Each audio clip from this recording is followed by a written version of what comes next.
Welcome to episode 90 of the People's History of Ideas podcast. If you're listening to this podcast near the time that it's being released, and who knows for how long into the future, there's a war going on, which began on February 24th, 2022, with a Russian invasion of Ukraine. For me, this has felt like one of those very serious events where you can't just keep on doing what you normally do without at least acknowledging what is going on and the potential for this to turn into something much, much worse than it already is. So, I want to take a step back for one episode from our ongoing narrative of the Chinese Revolution and look at a particular historical topic inspired by current events, namely, the way in which people who are committed to a communist vision of humanity's future have thought about the prospects of the outbreak of a Third World War. I bring up this topic of a Third World War as an urgent one in today's world, although my treatment of it here is just going to be historical. I don't bring this up in order to be edgy. History shows us that in the context of warfare, the logic of the moment can spin out of control, and military powers can find themselves committed to catastrophic exchanges that make no sense outside of a particular military and grand strategic logic, and which in retrospect humanity broadly condemns. The First World War is the big example of this, when a political assassination quickly escalated into massive carnage that enveloped Europe. And we have come very close to nuclear war in the past, in ways that hinged on the decisions of just a couple of people, not even top military leaders. During the Cuban Missile Crisis on October 27, 1962, when the U.S. and Soviet navies were confronting each other at the blockade line that the United States had put up to keep the Soviets from bringing nuclear arms to Cuba, there was a Soviet submarine which came under fire from the U.S. Navy. The U.S. destroyers were dropping practice depth charges at the submarine, which were supposed to be non-lethal, in an effort to get the Soviet submarine to surface. But the Soviet sailors had no way to know that these were just practice depth charges that were being dropped on it. The submarine was too deep underwater to get radio traffic, so it didn't know what was going on up above, and it had been given standing orders for what to do if it came under fire. Now, unknown to the U.S. ships above it, this submarine had nuclear torpedoes on it, which were about equivalent to the bomb that had been used in Hiroshima by the United States at the end of World War II. The Soviet submarine had been underwater for weeks, and everyone on board was exhausted, and their nerves were frayed, and the captain of the submarine believed that if they were under fire, then World War III had probably already broken out. He wanted to fire a nuclear torpedo into the U.S. aircraft carrier that was leading the U.S. Naval Task Force. However, launching the torpedo required the agreement of the three senior officers on board. One refused, Vasili Alexandrovich Arkhipov, someone you probably haven't heard of, but who probably saved humanity, because had the Soviet submarine launched its nuclear torpedo, it almost certainly would have led to a full-scale nuclear exchange between NATO and the Soviet Union. Anyways, who knows how the current war in Ukraine could escalate as NATO countries continue to come to the aid of Ukraine. So, I want to take this episode to look at how communist revolutionaries have thought about a Third World War in relationship to their own project of communist revolution. The idea of a Third World War has undergone some change in meaning since thinking about what a future Third World War would look like first began to be considered by strategic thinkers in both the socialist and imperialist camps. Stalin viewed a Third World War as an inevitability, and, at least in a grand strategic sense, as a good thing. Stalin's foreign minister, Vyacheslav Molotov, quotes Stalin as saying, "The First World War tore one country away from capitalist slavery. The Second World War created the socialist system, and the Third World War will finish imperialism forever." End quote. In the immediate aftermath of World War II, Stalin saw this inevitable Third World War as being still mainly a conventional war, not mainly a nuclear war, and as following in the pattern of the past two world wars. Right after World War II ended, he saw Germany as being the likely instigator of the war, and saw nuclear weapons mainly as not necessarily qualitatively changing the nature of the war. However, as the United States began enacting more and more aggressive containment policies against the Soviet Union and expanding NATO, Stalin's priority became countering the encirclement of the country. And as the importance of nuclear weapons to future warfare sank in, the Soviet Union ramped up its nuclear arms development program, culminating in the achievement of a Soviet nuclear bomb in 1949. Still, even in the early 1950s, Stalin continued to view nuclear weapons mainly as just very destructive bombs, and not as weapons whose use might end in the annihilation of all life on Earth. His priority in preparing for an inevitable Third World War remained buying time to prepare the Soviet Union to be able to win that upcoming war. But he expected it to come within 2 decades and even very likely by the mid-1950s. And as the American nuclear arsenal grew, the reality that a future world war would be qualitatively different from a past world war eventually began to sink in. Here's how Molotov remembered the situation. Quote, "Stalin was heading for the victory of socialism and the annihilation of capitalism.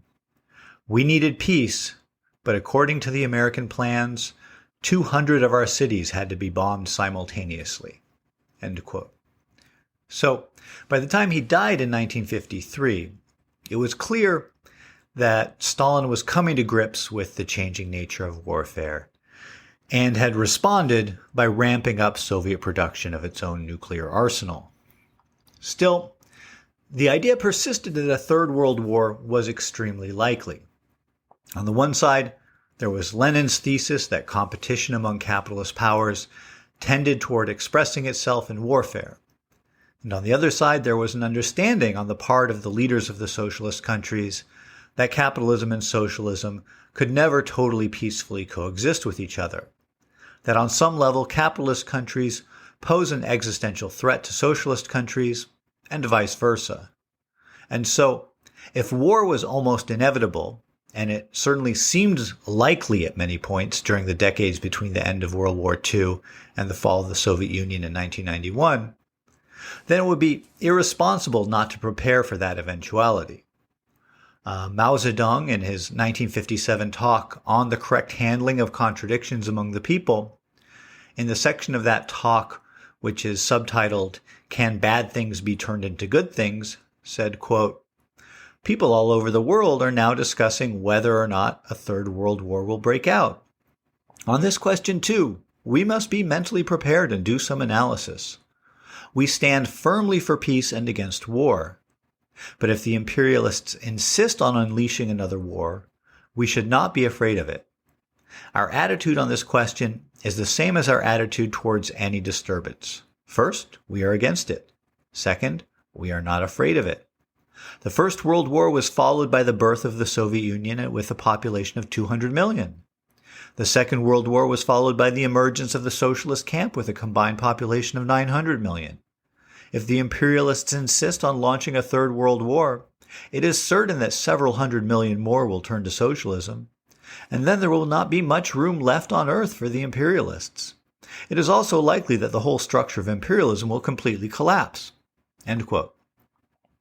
And in the same year, 1957, in a conference in Moscow of communist parties from around the world, Mao said, quote, "At present, another situation has to be taken into account.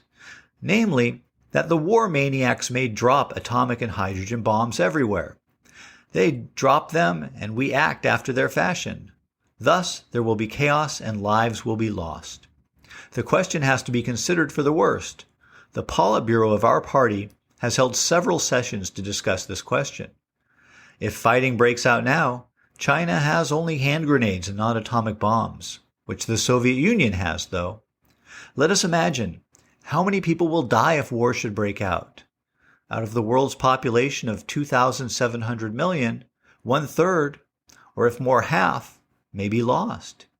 And it is they and not we who want to fight. When a fight starts, atomic and hydrogen bombs may be dropped. I debated this question with a foreign statesman. He believed that if an atomic war was fought, the whole of mankind would be annihilated. I said that if the worst came to the worst and half of mankind died, the other half would remain, while imperialism would be razed to the ground and the whole world would become socialist. In a number of years, there would be 2,700 million people again, and definitely more. We Chinese have not yet completed our construction, and we desire peace. However, if imperialism insists on fighting a war, we will have no alternative but to make up our minds and fight to the finish before going ahead with our construction." End quote. Now, as we discussed back in episode 62, this quote from Mao is often taken as a demonstration of his cavalier attitude toward nuclear annihilation. I read it differently.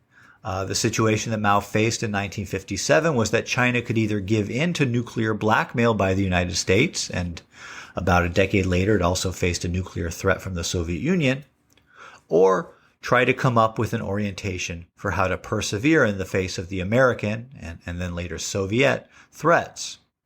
For Mao not to be trying to think along these lines, and to do so publicly in a way that rallied rather than demoralized the Chinese population and the international communist movement more broadly, would have been irresponsible. That said, these comments are not just a rallying cry in the face of a hostile and much better armed enemy.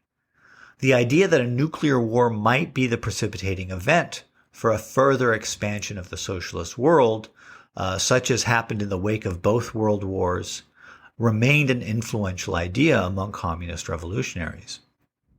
Which brings us to an interesting document that I want to focus on for the rest of this episode. Because it's one thing to say that, look, we can observe that the Russian Revolution in the wake of the First World War and that the Second World War was followed by the creation of a much larger socialist bloc, and so logically a Third World War will create new socialist revolutions. Sure, there's a logic to that. And we see that both Stalin and Mao deployed that logic, at least they did in their rhetoric. But given the specific circumstances of a nuclear holocaust, how on earth would said communist revolution actually take place? Not a lot was written on the topic. But there is one interesting document that was published in 1987 that seriously considered how a nuclear war or an imminent threat of nuclear war might precipitate a revolutionary situation in the United States.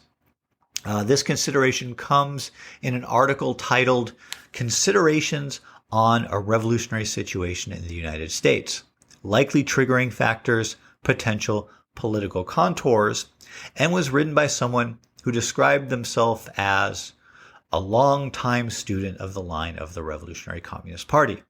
Now, the Revolutionary Communist Party, and internationally there have been a number of parties that have gone by this name. Actually, one of the oral history interviews that I did, which I am most proud of having managed to get, was an interview that I did with a former major ideologue of the Chilean Revolutionary Communist Party, Jorge Palacios. But here we're talking about the RCP that existed and still exists in some form in the United States. The RCP USA, while always a small and marginal group on the U.S. political scene, in its heyday often managed to hit above its weight in influencing a variety of movements here, and internationally managed to get its ideas taken seriously by a lot of much more significant groups. For example, when Abimael Guzman, the leader of Peru's Shining Path, was arrested, his personal library contained a full run of publications from the RCP USA, and he even had a poster with the RCP's leader's face on it, which had been done in a way somewhat imitative of the posters of Mao's face that were made in China. So let's examine what this person thought about the possibilities that a nuclear war might present for creating a socialist state in the United States. The article begins with an extended excerpt from a study that Francis Fukuyama drafted for the Rand Corporation in 1984. In this excerpt, Fukuyama spins out a relatively plausible story of how a potential political crisis in Iran might have led to a Soviet invasion of Iran. Now, Fukuyama's scenario actually is similar to the set of events that led to the Soviet invasion of Afghanistan in 1979. And then how U.S. military opposition to an invasion of Iran might have escalated into an all-out nuclear war despite efforts on the part of both the Soviets and the US to keep the war within regional limits at several stages of the process of escalation. It's a very interesting and, in my opinion, a very plausible scenario at the time, and I'm really glad that it never happened. I've included a link to the article in the show notes for anyone who wants to read it. Anyways, after excerpting this Rand Corporation study, the author then moves on to give their thoughts on all the geopolitical stuff in the excerpt. Also, in my opinion, interesting material and a good read if you're into that sort of thing, which you probably are if you're listening to this podcast. If you do read it, see if you agree with me or not that while the comments of both Francis Fukuyama and the American Maoist author of the Considerations on a Revolutionary Situation in the United States article are very specific to their time, it would also be easy to think of a lot of similar ways in which the current crisis in the Ukraine could spiral out of control and lead to nuclear war. Okay, anyways, now let's move on to the section of the article, which is why I'm bringing it up now. After commenting on geopolitical matters, the author goes on to talk about how they thought an unfolding nuclear war crisis might affect the domestic political scene in the United States, and in what ways it might create possibilities for, in Mao's language, a bad thing to be turned into a good thing. That is, for an unfolding nuclear crisis to be turned into an opportunity for communist revolution in the United States. This section of the article is really the only substantial public theoretical work that I'm aware of ever having been written by someone who took Stalin and Mao's comments about a third world war leading to communist revolution seriously and, as a response, tried to lay out just what it would look like to try and put those words into practice. Now, of course, there's a lot of stuff out there that I haven't read and I'm not familiar with, so if any listeners know of any other works out there that do something similar, I would love it if you would share it with me. But since this is the only piece like it that I'm aware of, I'm going to share the relevant section of the article with you here. Let's get started. The scenario presents serious challenges to revolutionaries, not the least of which is the time element. A full-scale military confrontation can develop in short order. In the face of impending thermonuclear holocaust, a kind of now or never urging beckons the revolutionary proletariat, not as some moral imperative, but as a matter of grasping historical necessity and possibility.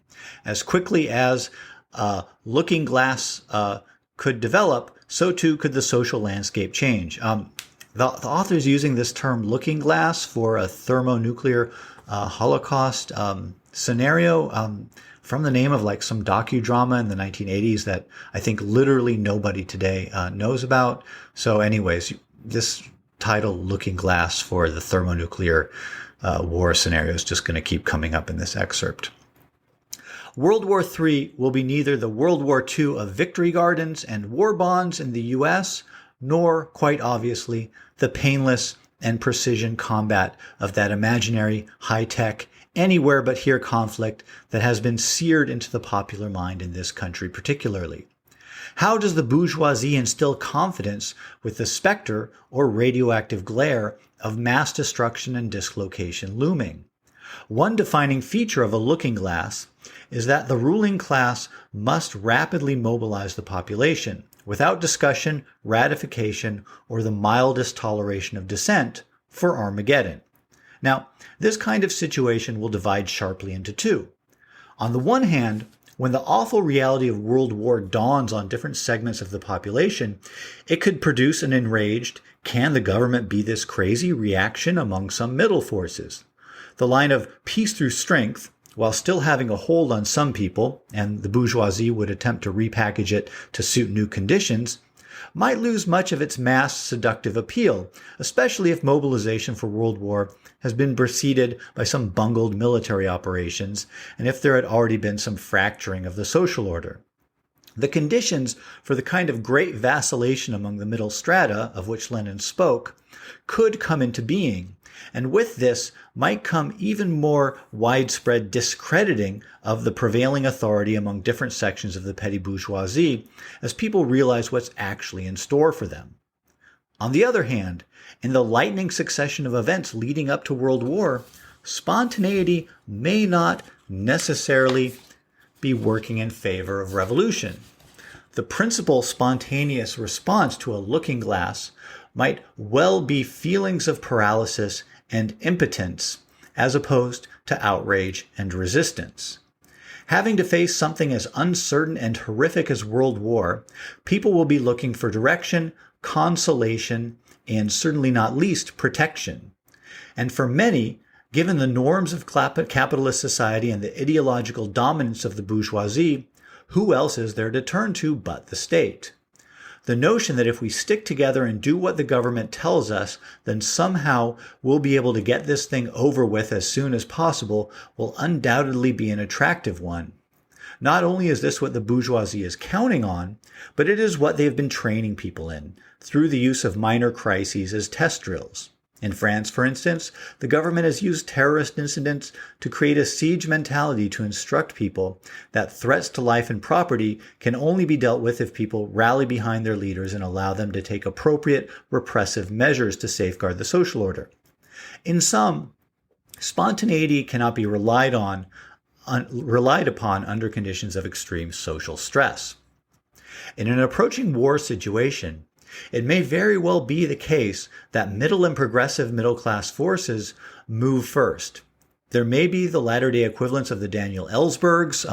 For those listening who don't know, Daniel Ellsberg was the guy during the Vietnam War who leaked the Pentagon Papers, in various positions of authority, in or out of government, who decide to leak high-level information about a planned military action or nuclear strike.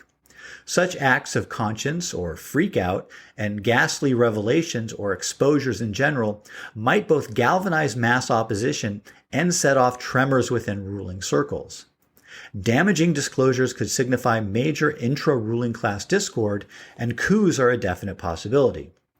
A question: why has the Reagan administration earned the reputation for being the most leak-conscious of any since 1945?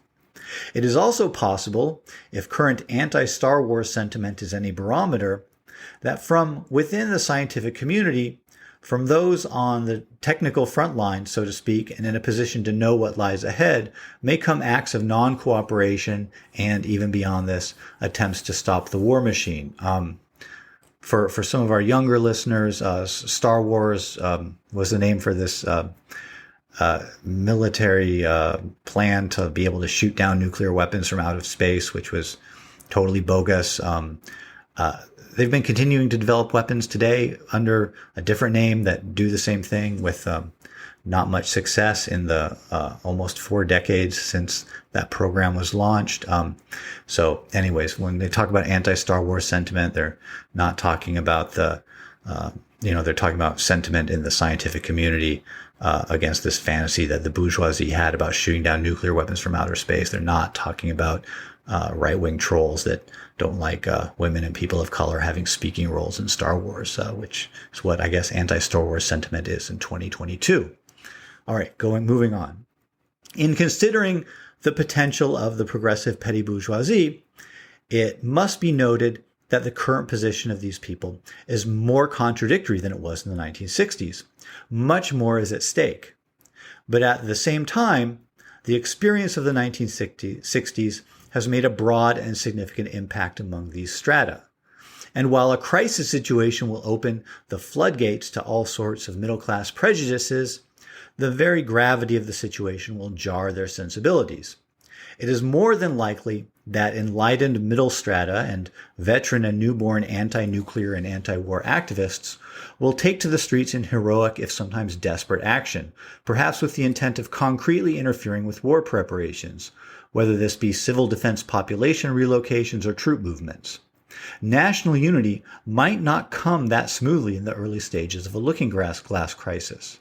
And the bourgeoisie will not treat these forces with kid gloves in the way that was sometimes the case in the 60s. Police state tactics might swiftly become the order of the day, and many popular illusions might just as swiftly shatter, although social democratic and revisionist remedies will continue to have currency among such people. Mass psychology is a phenomenon that cannot be overlooked in a looking-glass crisis. If the real deal is likely to provoke determined resistance from enlightened quarters, it will also produce panic, confusion, and demoralization among the more backward. The truth of the matter is that the American populace is not accustomed to large-scale social readaptation. This was written in 1987, but boy, the last 2 years have definitely shown that to be true. It has been commented on in connection with Chernobyl that the Soviet people have some experience in schooling and responding collectively to disasters and hardships. In the 1970s, the bourgeoisie floated some ideas about mass evacuation of the cities in the event of a world war, but every study they commissioned pointed to immense logistical and psychological difficulties, from the proverbial traffic jams in the metropolitan areas as people attempt to flee expected targets, to the sacking of stores, to mass suicide. Conceivably, a nuclear conflict may have pauses, with death and damage initially confined to certain areas, but this would not diminish mass anxieties. Moreover, the likely coupling of social trauma with social breakdown could also uncork some of the more animal-like forces and elements pent up in capitalist society. Nor should one discount the potential for fanatical religious and millennial, from Holocaust to salvation, movements to gain mass followings in such a period. These phenomena among the populace, in conjunction with the tremendous strains that crisis response, both domestically and internationally, would in all likelihood place on basic controlling institutions, could combine to provide various kinds of gaps in authority structures. A sort of crazy patchwork quilt of severe repression and anarchy might develop. In these conditions, the gaps created could potentially be filled by initially small forces of the proletariat. But these initiatives could have broader, manifesto-like significance beyond the immediate areas in question. Resistance from progressive middle forces could be a major spur and encouragement for militant outpourings from the proletariat. Even the kind of panic described above could have the positive effect of driving home to the basic masses the truly urgent character of the situation. It is entirely possible that advanced actions may come first from those in the know in the field, that is, from within the military, and rebellions in the armed forces may at once be a signal of imperialist plans for war and a clarion call for mass resistance. Protest and disobedience from the enlightened middle strata, combined with, or perhaps even stimulating, a major initiative from the proletariat, could affect a rapid realignment of social forces within American society. Thus, might the state of mind among large sections of the middle strata switch from moods of panic, of paralysis, and of political reformism to one of support for revolution. In any event, the bourgeoisie is not counting on gradually winning people to its war program.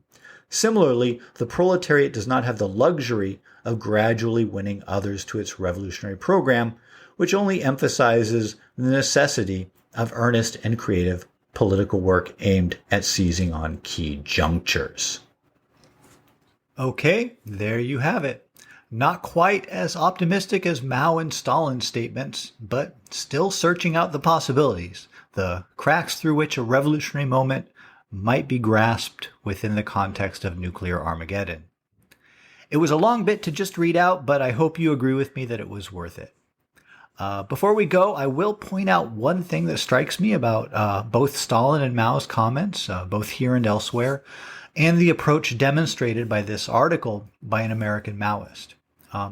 They all take an approach which sees revolutionary opportunities arriving at conjunctural moments, which is very different from the sort of gradualist institution building that seems to dominate most of the strategic thinking of leftists in the United States these days. Although I will admit that there is probably some interesting stuff out there that I am unaware of. Actually, this tension between institution building and maintaining a readiness to seize on revolutionary situations as they emerge is not such a simple thing to manage, and I don't bring this up to diminish anyone's efforts. But the lack of conjunctural thinking is something that I have noted, and at least in the stuff that I've been exposed to. Anyways, that's it for now. Take care and see you next time.